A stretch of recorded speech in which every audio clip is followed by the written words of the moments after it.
Back नाज़रीन, हमारे यहाँ खेलों को बहुत ज्यादा प्रमोट किया जा रहा है और वहीं पे हमारी बच्चियां जो हैं खेलों में पार्टिसिपेट करती नजर आती हैं। हमने देखा है कि लड़कियां हॉकी में माशाल्लाह से अपना नाम पैदा कर रही हैं, फुटबॉल खेलती नजर आती हैं, वहीं पे क्रिकेट में बहुत ज्यादा नाम अपना पैदा कर रही है। लेकिन अब माशाल्लाह से एक और ऐसी गेम है जिसमें हम ज्यादातर यही समझते हैं कि मर्द हजरात ही पार्टिसिपेट करते होंगे और टैबू समझा जाता है लड़कियों के लिए। जी बॉक्सिंग में अब जी हमारे यहाँ ना सिर्फ लड़कियां बॉक्सिंग सीख रही हैं, खेल रही हैं, पार्टिसिपेट कर रही हैं, बल्कि जीत भी रही हैं, नाम भी पैदा कर रही है पाकिस्तान का। जनाब आज हम बॉक्सिंग के हवाले से बात करेंगे। हमारे साथ बात करने के लिए हमारी बड़ी प्यारी मेहमान national boxing champion Nada Zareen Parvez साहिबा मौजूद हैं। अस्सलाम वालेकुम Nada, a very good morning, कैसी हैं आप? वालेकुम अस्सलाम, good morning to you to.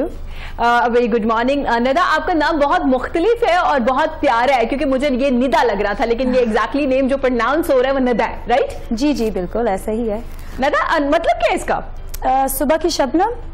अरे वाह जी, इट्स एन अरबिक नेम, तो इसलिए इसका मीनिंग भी मुख्तलिफ है। जी हाँ जी, लग भी रहा है क्योंकि निदा मोस्टली हमने सुना है लेकिन नदा बहुत मुख्तलिफ है। नदा बॉक्सिंग में कैसी आई माशाल्लाह से, क्योंकि इतनी ज्यादा और स्पोर्ट्स है जिसमें लड़कियां पार्टिसिपेट करती है, जिसमें हॉकी है, क्रिकेट है, लेकिन बॉक्सिंग में आना कैसे हुआ आपका? आई सपोज इनिशियली मेरे बचपन से देखें मैं स्पोर्ट्स काफ़ी खेलती रही हूँ। ट्रैक एंड फील्ड से लेके फुटबॉल से लेके अपने भाइयों को देके, अपने बाप को देख के, और माशाल्लाह से मुझे काफ़ी इंटरेस्ट था। तो बॉक्सिंग इनिशियली मैंने शुरू की थी फिटनेस के लिए, और उसके बाद फिर थोड़ा पैशनेट हो गई थी और मैंने फिर कंटिन्यू करती हूँ मुसलसल 4 साल के लिए। अच्छा माशाल्लाह। तो नदा ने ट्रेनिंग स्टार्ट में कहाँ से ली और किस तरह से, जैसे आपने खुद भी जिक्र किया कि पहले मैंने खुद को फिट रखने के लिए स्टार्ट की थी, जिम में जाना और बॉक्सिंग भी कर लेना, मतलब इसको अपना पैशन बना लेना थोड़ा मुश्किल नहीं है? ये गेम थोड़ी मुश्किल एज कम्पेयर टू हॉकी और क्रिकेट। आई थिंक ये सबसे ज्यादा मुश्किल है क्योंकि ये बहुत टैक्टिकल गेम है और आपको बहुत mental as well as physical strength भी चाहिए इस स्पोर्ट में कम्पीट करने के लिए। तो नदा जिम कितनी देर करती है, क्योंकि इसमें फिट रहना बहुत जरूरी है, आपके मसल्स जो है वो स्ट्रॉन्ग होने चाहिए, तो कितनी देर जिम करती है? फिर उसके बाद में डाइट के हवाले से भी देखिए जी, मैं तो कम से कम 2.5 से 3 इयर्स नॉन स्टॉप जिम करती रही हूँ। और वो भी 1 घंटे मतलब पूरा दिन के लिए, और जब ऑन सीजन तो 2 घंटे 2 to 3 आवर्स एटलीस्ट हर दिन 5 दिन हफ्ते में। अच्छा, हफ्ते में 5 दिन, जी ठीक है। तो नदा आपके जो ट्रेनर्स हैं वो आपको मुख्तलिफ ट्रेनिंग कराते हैं, मतलब जैसे अगर कोई और स्पोर्ट्स में आप हैं, कोई और गेम खेल रहे हैं तो उसकी ट्रेनिंग मुख्तलिफ होगी और जो बॉक्सिंग की ट्रेनिंग है वो मुख्तलिफ है? एब्सोल्युटली ऐसा ही है। मेरे एक कोच नहीं है जी, मेरे पास मुकम्मल एक टीम है।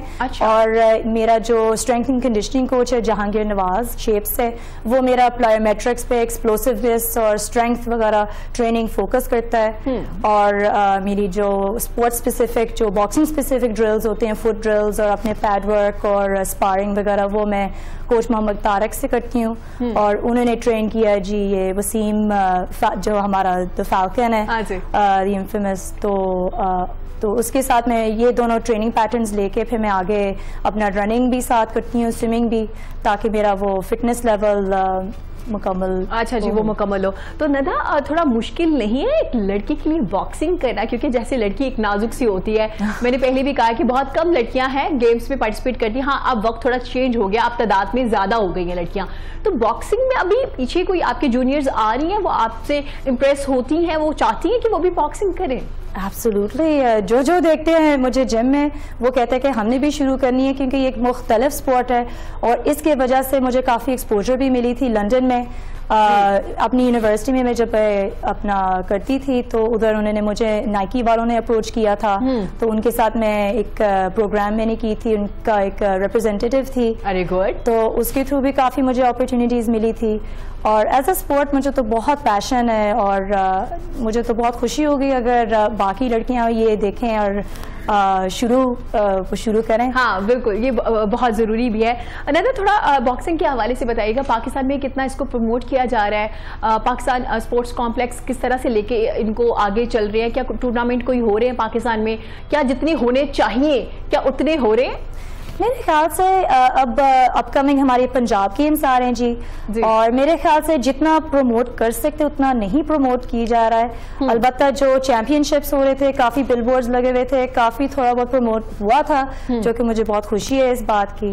अब मेरे ख्याल से थोड़ा सा और अगर हम इंटरनेशनल टूर्नामेंट्स या इंटरनेशनल प्लेयर्स को इधर हम लड़ाएंगे और होस्ट करेंगे तो वो बहुत अच्छी बात होगी। मतलब अभी तक नहीं किया गया, इंटरनेशनल जो प्लेयर्स हैं वो यहाँ पे आके आई थिंक अगर होता भी है तो उनका कम एक्सपोजर, मेरे ख्याल से इतना ज्यादा अटेंशन नहीं मिल रहा जितना दूसरे स्पोर्ट्स को मेरे ख्याल से अटेंशन मिल रही है। तो मतलब इसको ज्यादा प्रमोट करना चाहिए, स्पेशली लड़कियों के लिए, उतना नहीं किया जा रहा। और इस पे भी बाकी भी बहुत सी ऐसी स्पोर्ट्स है जिन्हें प्रमोट करने की जरूरत है। अच्छी चीज है, क्रिकेट को बहुत ज्यादा वो किया जाता है, लेकिन उसके साथ साथ बाकी जो स्पोर्ट्स है उनको भी इतना ही प्रमोट करने की जरूरत है। लेकिन इस हुकूमत पे काफी ज्यादा काम किया जा रहा है, कहा जा रहा है कि बहुत से जो खेल है उनको प्रमोट किया जाएगा, उनके लिए काम किया जाएगा। नादा, थोड़ी अपनी डाइट के हवाले से बताइए। माशाल्लाह से आप इतनी फिट लग रही है, लग नहीं रहा कि मतलब आप बॉक्सिंग करती होंगी या आप माशाल्लाह से इतनी स्ट्रॉन्ग आपके मसल्स हैं, तो क्या डाइट भी मुख्तलिफ है आपकी? जी, मेरी डाइट मेरे ख्याल से काफ़ी सिंपल है।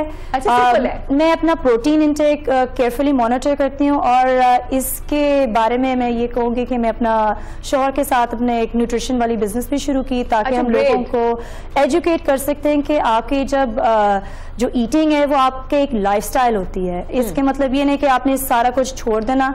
जाहिर सी बात है, बॉक्सेस के लिए आपका वेट मेंटेन करना और अपना वेट कैटेगरी में होना बहुत इंपॉर्टेंट बात है। तो कुछ बॉक्सर्स को अपना डाइट बहुत केयरफुली देखना पड़ता है। अल्लाह के शुक्र मेरी ट्रेनिंग इतनी हेक्टिक है और मेरे साथ फैमिली लाइफ भी है, तो अल्लाह के शुक्र मेरे डाइट का इतना ज्यादा ऊपर नीचे मेरी इतनी कैलोरीज एग्जर्ट होती है कि इतना ज्यादा मुझे देखना नहीं पड़ता, पर अल्लाह के शुक्र वो बिजनेस की वजह से। अच्छा, नदा ने जैसे जिक्र किया कि वो हस्बैंड के साथ अपना बिजनेस भी कर रही है, तो नदा आपकी माशाल्लाह से फैमिली भी है, बिजनेस को भी देख रही है हस्बैंड के साथ, तो कैसे मैनेज करिए? क्योंकि ट्रेनिंग के लिए, जिम के लिए तो अच्छा खासा वक्त दरकार होना चाहिए, फिर आप अपनी डाइट को भी देख रही हैं, मॉनिटर कर रही हैं कि आप क्या इंटेक कर रही हैं, कितनी आपकी ज़रूरत है, आपको अपना वेट कितना रखना है जो आपका टूर्नामेंट हो रहा है उसके मुताबिक, तो किस तरह से सारी चीज़ें मैनेज होती हैं? देखिए, आई थिंक हम ख़वातीन जो है ना, हम बहुत स्ट्रॉन्ग है, और मेरे ख्याल से अगर आपकी मोटिवेशन हो तो आप कुछ भी कर सकते हैं। अच्छा। आप अपना डाइट मेंटेन कर सकते हैं, अपने बच्चे को भी देख सकते हैं, और ओवरऑल आपका जब आपके हेल्थी लाइफस्टाइल एक बन जाती है तो मेरे ख्याल में से सब कुछ जो है ना नामुमकिन नहीं है। तो मैं ऑब्वियसली मेरी रूटीन ऐसा ही है कि सर्टन टाइम स्लॉट्स देती हूँ सबको, और अल्हम्दुलिल्लाह बहुत सपोर्ट है अपने दोनों तरफ से, अपने शौहर की तरफ से, अपने ससुराल की तरफ से, अपने फैमिली की तरफ से, सो अल्हम्दुलिल्लाह। अच्छा, माशाल्लाह, ये तो बहुत अच्छी चीज़ है। और वैसे भी आपने सही कहा है कि ख़वातीन जो होती है ना, उनमें इतना स्टैमिना होता है कि वो सारी चीज़ों को आसानी से कर लेती हैं, और वो बहुत क्विक भी होती है, फ़ौरन से घर को भी देख रही होती हैं। अगर आप बिजनेस कर रही हैं तो बिजनेस, या जॉब कर रही है तो जॉब को भी देख रही होती है। तो नदा, थोड़ा सा मुझे बताइएगा ट्रेनिंग के हवाले से। माशाल्लाह से आपने मुल्क से बाहर भी आपके कोचेज हैं, उनसे भी आपने ट्रेनिंग ली, वहाँ के जिम में भी आप गई हैं, पाकिस्तान में भी आपके कोचेज हैं, इनफैक्ट आपकी पूरी एक टीम है जो आपकी डाइट को भी देख रही है, आपको जिम को, आपकी ट्रेनिंग को। तो कैसा लगा, क्या चीज जो है मुख्तलिफ है वहां की जिम में, वहां की ट्रेनिंग में, वहां पे सीखने को कितना कुछ मिला आपको? मुझे लगता है कि वो अपने एथलीट्स में बहुत ज़्यादा पैसे इन्वेस्ट करते हैं, टाइम इन्वेस्ट करते हैं, मीडिया इन्वेस्ट करते हैं, और वो मेरे ख्याल से और स्किल्स और टेक्निक भी और कोचेस और मुकम्मल आपकी स्पोर्ट्स अवेयरनेस, आपकी जैसे न्यूट्रिशन है, थोड़ा सा और अवेयरनेस अगर हम बढ़ाएंगे तो मेरे ख्याल से हमारा कोई इतना फ़र्क नहीं है बाहर मुल्कों से। अगर थोड़ा सा और हमारा इन्वेस्ट हो जाए और बाकी इंटरनेशनल एथलीट से थोड़ा सा और हमारे कॉम्पिटिशन हो जाएं, तो मेरे ख्याल में से इधर बहुत पोटेंशियल है औरतों के लिए, और हमारे जो मेल एथलीट्स है इस बार बॉक्सिंग में स्पेसिफिकली, तो मेरे ख्याल से बहुत पोटेंशियल और स्कोप है आगे जाने के लिए, और नाम हमारा वो रोशन करने के लिए पूरा दुनिया में इंशाल्लाह से। इंशाल्लाह। और नदा, आपने देखा था ओलंपिक्स में माशाल्लाह से उतनी ट्रेनिंग्स, या जैसे आपने खुद भी जिक्र किया कि पाकिस्तान में एथलीट पे इतनी पैसे नहीं इन्वेस्ट किए जाते जितने करने चाहिए। मतलब एक एक्सपेंसिव गेम है ना, जिसमें आपकी डाइट, आपकी जिम, आपको हर तरह की चीज़ों को देखना पड़ता है। उसके बावजूद भी हमारे बहुत से जो एथलीट थे वो बड़ा अच्छा परफॉर्म करके आए, इतनी खुशी हो रही थी। और जब हम उनकी ट्रेनिंग के हवाले से बात कर रहे थे तो हम देख रहे थे घरों में जो एक देसी मशीनरी होती है, उन्हीं पे उन्होंने प्रैक्टिस की हुई थी, उन्हीं पे उन्होंने अपनी जिम और एक्सरसाइज वगैरह करे होते थे। अनीता, लड़कियों के हवाले से क्या समझती हैं? क्या अब लड़कियां स्पोर्ट्स में आना शुरू हो गई हैं? और लड़कियां अगर बॉक्सिंग में पार्टिसिपेट पार्टिसिपेट करती हैं या आगे आती है माशाल्लाह, तो उनके लिए कितने फायदेमंद है ये गेम? बहुत फायदेमंद है। देखें जी, boxing is not just about मतलब आप किसी को मुक्का मार रहे हो। देखिए, बहुत टेक्निकल स्पोर्ट है और उसमें बहुत एडवांटेजेस होती है। जैसे मिसाल के तौर पे वो बड़ी एक स्ट्रेस रिलीवर है, आपका कार्डियोवास्कुलर एक्टिविटी बहुत ही मतलब ज़बरदस्त चीज़ होती है। आपको एनर्जी मिलती है ताकि आप पूरा दिन, फिर मुझे तो एनर्जी मिलती है अपने बच्चों के साथ, मतलब और अपने शोहर के साथ, मतलब सब चीज़ों को अलग अलग से टाइम देने। तो मेरे ख्याल से ख़वातीन जो है ना वो कुछ भी कर सकते हैं। इसके मतलब ये नहीं कि बच्चे और मतलब शादी के बाद आपका पूरा मुकम्मल लाइफ आपने छोड़ना है अपने आप को, ऐसी बात तो नहीं है। अपने आप को फिट और एक्टिव रखनी चाहिए और स्पोर्ट्स में अगर डिसिप्लिन में अंदर आना चाहें तो 100 बिस्मिल्लाह और मतलब दिखाएं कि हम कैसे कंट्रीब्यूट कर सकते हैं सोसाइटी में। बिल्कुल, मतलब कि जो नदा है ना, उन्होंने वाज़ेह तौर पे बता दिया कि मैं सिर्फ गेम ही नहीं खेल रही, मैं एक फैमिली माशाल्लाह से जो है हमारी फैमिली है उसको भी टाइम दे रही हूँ, बच्चों को भी, हस्बैंड को, उसके साथ साथ बिजनेस कर रही है ना। थोड़ा बिजनेस के हवाले से बताइए कि बिजनेस का आइडिया कैसे आया, किस तरह से आपने फूड जो इंट्रोड्यूस करवाया, लोगों को बताना शुरू किया कि जो क्या ऐसी चीज़ें जो आपको खानी चाहिए और अपना जो स्टाइल है वो कितना हेल्दी रखना चाहिए। देखिए, आजकल मेरे ख्याल से हमारी जनरेशन स्पेशली वो बाहर से खाना बहुत मंगवाते हैं और कम मतलब वो खुद बनाते हैं, जो कि वो भी ठीक है। कुछ लोगों के लिए टाइम कंस्ट्रेंट्स वगैरह होती है और जो ख़वातीन जो काम करते हैं, अपने बिजनेसेस चलाते हैं, अपना प्रोफेशनल काम और वर्क लाइफ भी होती है, तो उनके लिए भी मुश्किल होता है। तो हमने नून जूस शुरू किया है एज एन इनिशिएटिव के लोगों का अवेयरनेस बढ़ाएं, और जो लोग जिम जाने वाले हैं, जो अपने ख्याल रखने वाले लोग हैं, तो उनके लिए कोई ऑप्शन हो और वो खाना ना हो कि जो बिल्कुल बहुत जायका हो, और वो जो है जो मेजर्ड है और आपका पूरा एनर्जी और आपका जो लाइफस्टाइल के हिसाब से हम उसको केटर करते हैं।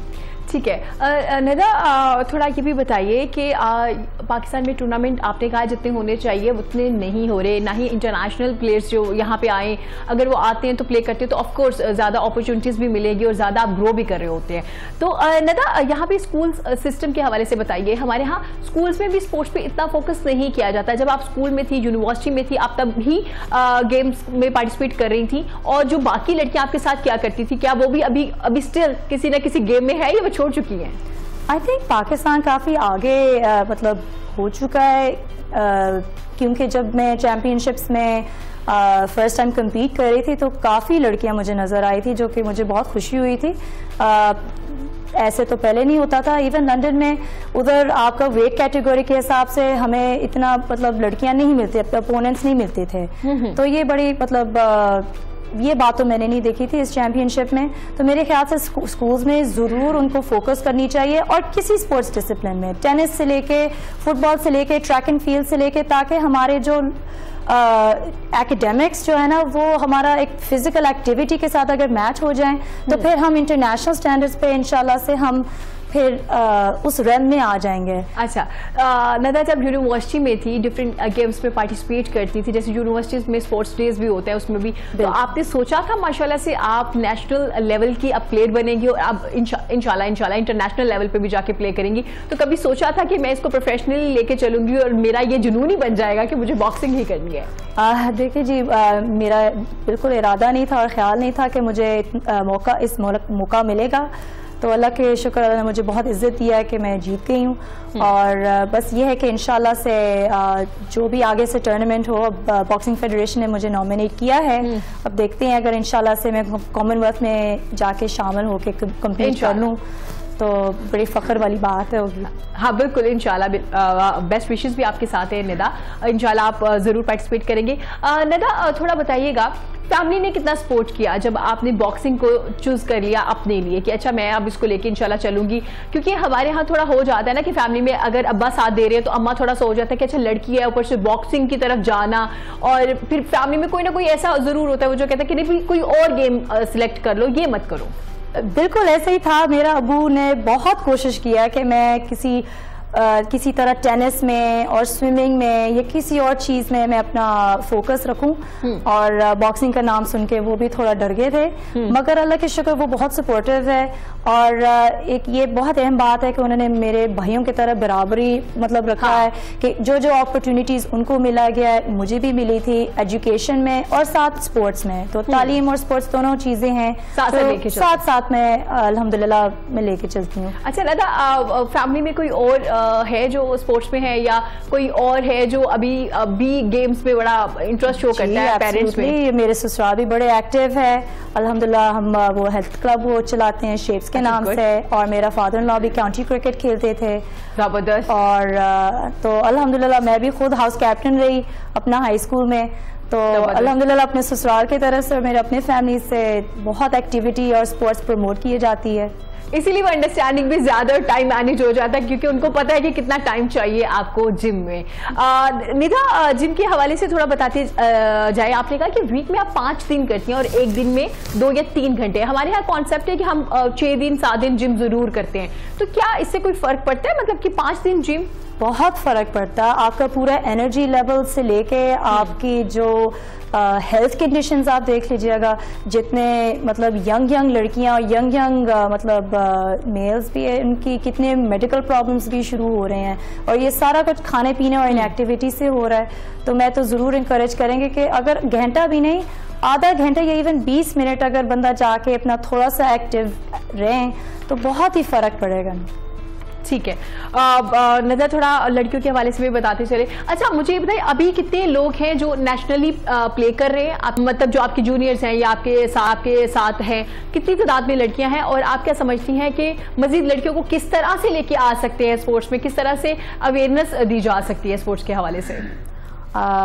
बस इंशाल्लाह जैसे ये क्या नाम है और कॉम्पिटिशन्स होंगे और प्रेजेंस होगा और प्रमोट नहीं करेंगे, तो मेरे ख्याल से इसी तरह हम एग्जाम्पल सेट करेंगे बाकी लोगों के लिए कि अगर मतलब कॉमनवेल्थ में मैं कम्पीट कर लूँ तो इंशाल्लाह शायद एक ब्रॉड ऑडियंस पे मैं रीच कर पाऊंगी और मैसेज इंशाल्लाह जरूर। और बेस्ट विशेस है निदा आपके साथ कि आप विन करके आए, पाकिस्तान का नाम रोशन करें, और आपकी वजह से बहुत सी ऐसी लड़कियां जिनके दरवाजे खुल जाएंगे जब वो देखेंगे कि निदा इतना अच्छा परफॉर्म कर रही है और माशाल्लाह से पाकिस्तान का नाम भी रोशन कर रही है। बहुत शुक्रिया निदा आपके कीमती वक्त का। नाज़रीन, पाकिस्तान में स्पोर्ट्स को अब प्रमोट करना शुरू कर दिया गया। इसके अलावा अगर बात की जाए, हमारे यहाँ 1-2 ऐसी गेम्स थी जिनको हमेशा प्रमोट किया जाता था। हम अक्सर एड्स भी देखते थे, तो वही खिलाड़ी एड्स में भी आ रहे होते थे, उन्हीं पे पैसे इन्वेस्ट किए जा रहे होते थे। लेकिन अब आके चीजें चेंज होना शुरू हो गई है, जैसे नदा ने कहा कि हाँ अब आके टूर्नामेंट होना शुरू हो गए हैं, कुछ तब्दीली आ गई। लेकिन मजीद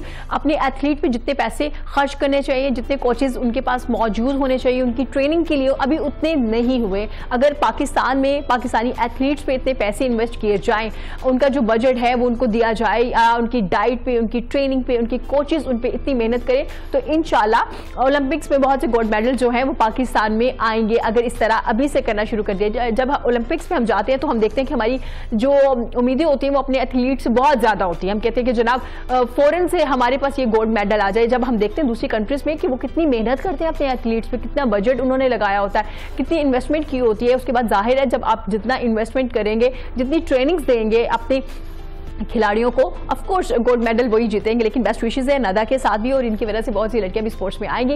नाज़रीन, कुछ स्टोरीज है मेरे पास, वो शेयर करते चले कि कोविड में सूरत हाल कुछ खराब हुई, बहुत से लोगों के जॉब्स हैं वो चलेगी, कुछ लोगों को ऑनलाइन काम बहुत ज़्यादा मिल गया, 2 डिफरेंट चीज़ें होना शुरू हो गई थी। कुछ लोग ऐसे भी थे जिनके जो बिजनेस है वो बिल्कुल बंद हो गया, और कुछ लोग ऐसे भी थे जिनका जो बिजनेस है वो बहुत ज़्यादा प्रमोट हो गया, जिसमें फार्मेसी का बिजनेस था, मेडिसिन का, और भी बहुत सी ऐसी चीज़ें थी, मास्क का बिजनेस, सैनिटाइजर्स का। बहुत से लोगों ने सैनिटाइजर्स और मास्क बनाना शुरू कर दिए थे घरों में बैठ के जब कोविड आया। वहीं पे कुछ ऐसा भी हमें देखने में आया, एक शख्स जो है उसको नौकरी नहीं मिली। जब उसको नौकरी नहीं मिली, इनका ताल्लुक जापान से था, उसने क्या किया, अपने आप को घर में बंद कर लिया। उन्होंने कहा जी मैं घर से बाहर नहीं निकलूंगा। और जनाब ये जो है वो एक गेमर है, वो गेम बनाते हैं, गेम उन्होंने बनाई है, और अब उन्होंने क्या किया, 10 साल के अरसे से वो अभी तक घर में ही मौजूद हैं, घर से बाहर नहीं निकले और ना ही वो बाहर निकलना चाहते हैं। उनकी रीजंस क्या है? उनकी रीजंस ये है, वो कहते हैं जनाब कि मैं कुछ ऐसा करना चाहता हूं कि ये जो गेम है वो इतना ज्यादा उसको मैं प्रमोट करना चाहता हूं कि ये मेरी गेम इस कदर फेमस हो जाए, एक तो मैं बहुत ज्यादा अर्निंग करूं और इसके अलावा जो है बहुत ज़्यादा पैसा कमा सकूं। जब ये घर में आए, इनको नौकरी नहीं मिली, तो उन्होंने अपने आप को जब घर में बंद कर लिया। अच्छा, मैं यहाँ पे भी बताती चलूं कि ये घर से बाहर कहीं नहीं जाते, ना दोस्तों से मिलते हैं, ना कोई शादी अटेंड करते हैं, ना किसी इवेंट पे जाते हैं। सिर्फ हेयर कट करवाने के लिए या फिर कूड़ा फेंकने के लिए घर से कुछ वक्त के लिए बाहर निकलते हैं और 10 साल से घर में मौजूद है, तकरीबन 10 साल से। अब इन्होंने गेम बना ली। सबसे पहले जब ये घर आए तो इन्होंने अपना यूट्यूब चैनल बनाया। यूट्यूब चैनल बनाने के बाद इन्होंने वहां पे भी बहुत सी वीडियोस बनाना शुरू की। अब जनाब इन्होंने गेम बना लिया, अब उस पर खूब मेहनत कर रहे हैं, यूट्यूब से पैसे भी अर्न कर रहे हैं। लेकिन वहीं पे आपको बताते चले, जापान में बहुत से लोग ऐसे मौजूद हैं जो अपने आप को घर में बंद कर लेते हैं। घर में मतलब अपने आप को घर में क्वारंटीन कर लेते हैं, वो बाहर नहीं निकलते। उनके कुछ एम्स होते हैं, कुछ विजन्स होते हैं। वहां पे और भी बहुत से लोग हैं जो 3 साल से 4 साल से सिर्फ जरूरी काम जैसे हेयर कटिंग के लिए बाहर जाना है या फिर कूड़ा फेंकने के लिए, तो उस वक्त बाहर जाते हैं, अदरवाइज ये लोग बाहर नहीं जाते हैं। तो जनाब ये जो हमारे एक जिनकी मैं स्टोरी शेयर कर रही हूँ, वे एक गेमर है, इन्होंने गेम भी बनाई है और 10 साल से अपने घर में मौजूद है, सिर्फ नौकरी ना मिलने की। जनाब एक और स्टोरी हमारे पास मौजूद है। ये स्टोरी है कि मछलियां जो है उन्होंने ड्राइव करना सीख ली है। अब कैसे ड्राइव कर सकती है? एक मछलियां गोल्डन फिश है, साइंसदानों ने उनको एक्वेरियम में डाला और मुख्तलिफ जो है उसमें उन्होंने बना दी हुए रुकावटें बना दी हुई हैं। अब क्या करती है कि ये ड्राइव करती है। ड्राइव कैसे करती है? अपना एक्वेरियम जो होता है वो ड्राइव करके आगे लेके जा सकती हैं। इसमें गोल्डन फिश मौजूद है जो साइंसदानों ने कुछ टाइम के लिए इसको इस एक्वेरियम में रखा और उन्होंने इसको बाकायदा तौर पर इसका मुशाहिदा किया कि किस तरह से जो मछलियां हैं वो इसको कर सकती है। वैसे गोल्डन फिश के बारे में कहा जाता है कि इसकी जो याददाश्त है वो बहुत कमजोर होती है और बड़ा कॉम्प्लिकेटेड ये काम नहीं कर सकती, ना सीख सकती हैं। लेकिन साइंसदानों ने इन पे पूरी मेहनत करके इनको ये काम भी सिखाया है। अब ये क्या करते हैं, मुख्तलिफ पिक्चर्स होती हैं उनको देखती हैं और वो ड्राइव लाइक जब दूसरी एक पिक्चर से दूसरी पिक्चर में जाती है और तीसरी पिक्चर में जाती है, एक सर्कल की तरह वो अंदर इन्होंने कुछ मशीनें लगाई हुई हैं जिससे वो खुराक हासिल करने के लिए उस लास्ट वाली पिक्चर में पहुंचने तक जो है वो उस सर्कल से गुजर के जाती है। जैसे जैसे वो गुजर के अबूर करके वो रुकावटें आगे जाती हैं तो एक्वेरियम जो है वो थोड़ा आगे बढ़ जाता है। वैसे तो गोल्डन फिश के बारे में कहा जाता है कि ये जो है ना जब इनकी गोल्डन फिश भी अपनी पैदाइश और परवरिश से बिल्कुल मुख्तलिफ कुछ नया सीखने की सलाहियत रखती है इंसानों की तरह, लेकिन इनका मसला यह है कि ये ना ज्यादा देर चीजों को याद नहीं कर सकती। लेकिन इस एक्सपीरियंस के बाद, इस तजुर्बे के बाद ये वाज़ेह हुआ कि गोल्डन फिश भी कुछ वक्त के बाद चीजों को जो है वो नोट करना शुरू कर देती हैं और उसके बाद वो जो है अपनी चीजें याद करके अपनी जो खुराक है वो हासिल कर सकती हैं। तो जनाब मछलियों ने भी अब गाड़ी ड्राइव करना सीख लिया है और ये साइंसदानों ने तज्जिया किया। एक यूनिवर्सिटी के प्रोफेसर है जिन्होंने एक्वेरियम जो है वो ट्रॉली की है। तो जनाब ये मछलियों की एक स्टोरी थी जो हमने आपके साथ शेयर की है। लाइव स्टोरीज हमारे पास जब आती है तो हमारी कोशिश होती है आप लोगों के साथ शेयर की जाए कि बताया जाए कि इर्द गिर्द क्या हो रहा है, लोग बहुत कुछ नया कर रहे हैं, क्रिएटिव कर रहे हैं। आप देखें साइंसदान जो है मुख्तलिफ तज्जिए कर रहे हैं, तजर्बे कर रहे हैं और वहीं पे हमने देखा है कि जिन लोगों को नौकरियां नहीं मिलती वो डिसहार्ड हो जाते हैं। वहीं पे जापान के जो शहरी हैं वो डिसहार्ड नहीं हुए, उन्होंने अपने आप को बंद किया, यूट्यूब चैनल बनाया, पैसे भी अर्न कर रहे हैं और साथ अपनी गेम भी बना रहे हैं। नाज़रीन इसी के साथ इरम सफदर को दीजिए इजाजत, कल फिर होंगे हाजिर। अपना रखेगा बहुत ज्यादा ख्याल क्योंकि कोविड का नया वेरिएंट ओमिक्रॉन भी आ चुका है। अपने मास्क का इस्तेमाल कीजिए, डिस्टेंस रखिए, हाथ धोते रहिए। SOPs जो WHO की जानिब से बताए गए उनको फॉलो कीजिए। अपना रखेगा बहुत ज्यादा ख्याल। अल्लाह हाफिज।